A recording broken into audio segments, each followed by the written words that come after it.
The one thing is we do know they will come home. My goal and our goal has always been to bring them home in a deliberate fashion to avoid major economic crisis by destroying our economy by spending so much overseas. In the last 10 years, the wars that have gone on added $4 trillion of debt. And I don't think we have been one bit safer for it. I think we have been less safe because of all the money that we have spent overseas. So this is the issue now. It is an issue that I think is crucial. Jim mentioned in the introduction that, you know, so often they say that if we tell people that we think we should spend less in the military, they say, oh, that means you want to cut defense. No, if you cut the military-industrial complex, you cut war profiteering, but you don't take one penny out of national defense.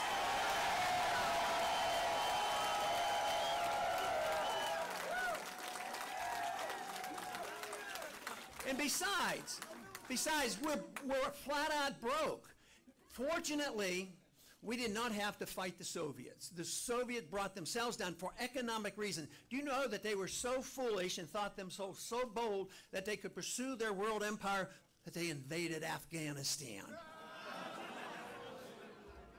But we will come home, but if we do it now, calmly and deliberately, we can save our economy here at home, because there are a lot of people who are suffering here at home. You have to stop the inflation, because that's what destroys the middle class, and that's what transfers the wealth from the poor and the middle class to the wealthy. And that is why the wealthy got their bailouts and the middle class shrunk and they lost their jobs and they lost their houses. So this is what we have to do. We have to cut the spending. This is why I have made a token suggestion. In the first year of office, we would cut at least $1 trillion from the budget.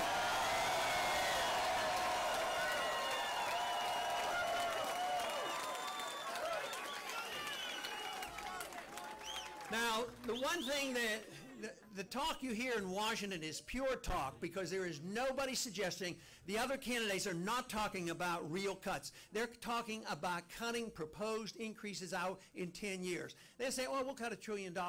Yeah, $1 trillion over a 10-year period, which is $100 billion every year. Our national debt is going up in real terms $100 billion every month. And they claim that's cutting, and they're yelling and screaming, oh, we can't cut, we can't cut. We do have to cut. We have to live within our means if we want to be able to at least take care of the people who have been made to be so dependent on the government. I mean, we have to work our way out. I would say if we did this and cut this overseas spending, at least we might be able to allow the Social Security beneficiaries to get their checks and medical care be provided. But if we continue to do what we're doing, the results are that the dollar is destroyed and the whole thing comes apart, and it's going to be a worldwide phenomenon. Already, Social Security beneficiaries are suffering a lot.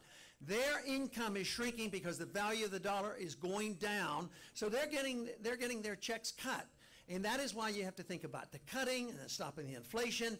But overall, you have to ask, once again, as our founders did, what should the role of government be in a free society? The role should be very simple: the protection of liberty.